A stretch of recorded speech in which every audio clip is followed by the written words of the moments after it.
As we have stated countless times, movie sequels are rarely better than the originals, and this is especially true for the horror genre. However, we have successfully managed to find 10 movies that have proven this point wrong, and we're back with 5 more to really cement the point. So today on Top 5 Scary Videos, I'm going to be counting down our list of the top 5 horror movie sequels better than the original, part 3. Before we begin though, be sure to stick around until the end of the video where I'll be responding to some of your comments. And with that, let's jump in. In at 5 we have Maniac Cop 2. Directed by William Lustig and released in 1990, Maniac Cop 2 is the second installment in the Maniac Cop film series. The movie follows renegade police officer Matthew Cordell, who once roamed the streets of New York City, unleashing his murderous brand of vigilante justice upon its denizens before being struck down by good cop Jack Forrest. Now Forrest is eager to move on from those heinous events, but he is stopped short when a familiar killing spree begins. Though thought dead and gone, Cordell is back from the grave and ready to wreak his merciless havoc once more. Now, although Maniac Cop 2 was released direct to video, the movie was considered a huge improvement over its predecessor, with the first being a mix of slasher movie and cop thriller. However, the second saw director Lustig return with a much bigger budget, which he made the most of, making the sequel far surpass the original. It's as much of an action movie as it is a horror, with the movie displaying a series of crazy stunts and genuinely fun terror. Not to mention there is a truly brilliant scene where a woman is handcuffed to the outside of an out-of-control vehicle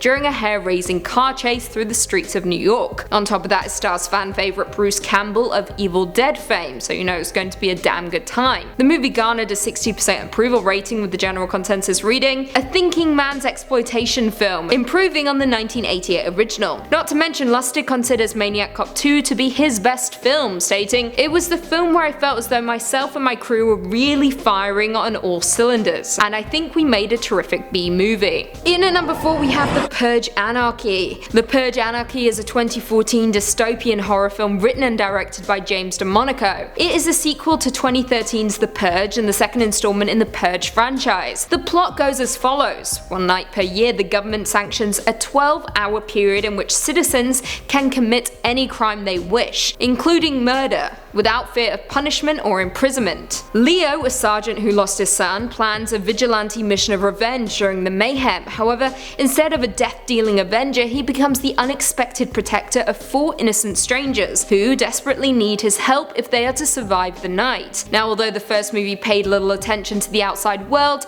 the second movie had so much room to grow, with it leaving behind the safety of the home and step foot onto the murderous streets, leaving you completely vulnerable and afraid. By putting the central characters in the outside world, we witness firsthand the destruction and fallout from the Purge, and honestly it is far more satisfying than the first movie. The film was far superior to its predecessor, but despite that it only garnered a 56% approval rating, with the general consensus reading, "Gritty, grisly and uncommonly ambitious." The Purge Anarchy represents a slight improvement over its predecessor, but it's still never as smart or resonant as it tries to be. Straight savagery. Following Anarchy came the Purge election year, and honestly I choose not to discuss that movie because it was atrocious, although a lot of people disagree with me. In at number 3 we have Blade 2. Blade 2 is a 2002 superhero horror film based on the fictional character Blade from Marvel Comics, with the movie being directed by the legendary Guillermo del Toro and written by David S. Goyer. The movie is a sequel to the first film and the second part of the Blade film series, followed by Blade Trinity. Let's track back though. The first Blade movie was released back in 1998 and was directed by Stephen Norrington. The film stars Wesley Snipes as Blade, a human with vampire strengths but not their weaknesses, who together with his mentor Abraham Whistler and Karen Jensen fights against vampires. The movie was stylish, action-packed and an overall good time for lovers of comics and horror. Saying that, many had their doubts when Blade 2 hit production, with Guillermo del Toro not even being the first choice to direct the sequel. However, when the first Blade director turned down the sequel, producers sought out Guillermo and the rest is history. Blade 2 follows the human-vampire hybrid Blade in his continuing effort to protect humans from vampires, finding himself in a fierce battle against a group of mutant vampires who seek to commit global genocide of both vampire and human races. Del Toro quickly proved to be the perfect choice for the movie, with the result being dark and fantastical with absolutely dazzling visuals, far outweighing its predecessor. Not to mention Wesley Snipes once again proves that he was born to play the role of Blade. portrayed. In at number 2 we have The Woman. The Woman is a 2011 horror film directed by McPhee and is the sequel to the 2009 film Offspring. First and foremost, Offspring, released in 2009, centers on survivors of a feral flesh-eating tribe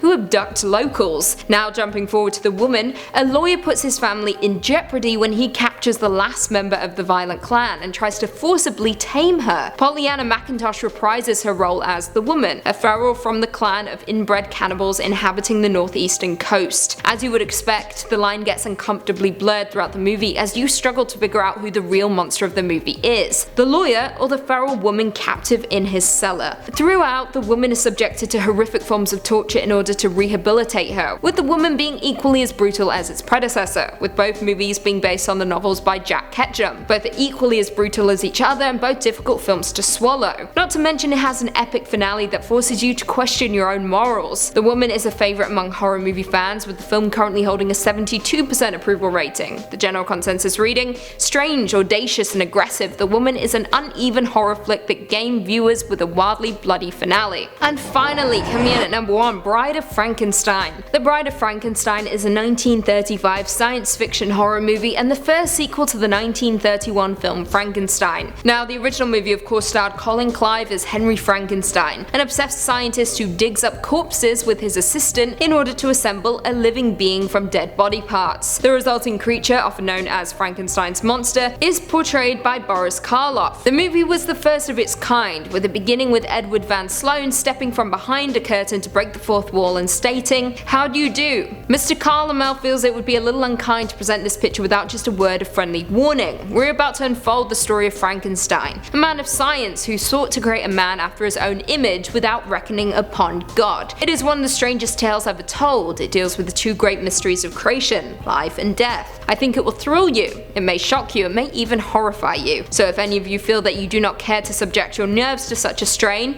now's your chance to, well, we warned you. Very chilling indeed. The film was a commercial success, resulting in the sequel, The Bride of Frankenstein. The Bride of Frankenstein starts as an immediate sequel to the events that concluded the earlier film, and is rooted in a subplot of the original Mary Shelley novel, Frankenstein or the Modern Prometheus. In the movie, a Chastain Henry Frankenstein abandons his plans to create life, only to be tempted and finally coerced by his old mentor Dr. Pretorius, along with the threats from the monster, into constructing a mate for the monster. The movie is widely regarded as one of the greatest sequels in cinematic history, with many fans and critics alike considering it to be an improvement on the original Frankenstein. The sequel improves on everything that makes Frankenstein so great, from the imagery to the atmosphere and even Boris Karloff's performance as the misunderstood monster. It's truly worth your time. Well, there we have it. Do you guys agree with our list? Were there any horror movie sequels that we missed? Leave us all your thoughts and feelings in the comments down below and perhaps we can do a part 4. Before I go though, I just want to respond to a few comments from one of our last videos, top 5 scary, underrated horror movies that are rarely discussed. Rhett Davison said The People Under the Stairs as both a horror movie and socially relevant film. Ain't that the truth? That's a great movie. I haven't seen it in years, but everyone should see it. It's very good. N.A. Parry said there are so many underrated horror films, I hope this gets part 2 and more. Believe me, it probably will. It won't ever stop. Red Comrade Steel 1974 said Lucy McPhee, Tremors film series are also rarely discussed, but with you, it's occasionally lol. It's a weird comment, but thank you. Yeah, I do talk about Tremors every now and then. Maybe once. RJ Elhart said, it seems like Cronus was a major inspiration for JoJo's Bizarre Adventures. I've never watched it in my life, nor do I care to. But Cronus is great. Nick Box said, should we be concerned about the bruising on her arm? Who's grabbing Lucy like that? You don't need to be concerned about the bruising on my arm. That's all I need to say. Herb Delarge said, absolute bangers, all of them. I recommend them all. I also recommend A Dark Song and Long Pigs. Okay, good to know. I'll add them to my list. Thank you.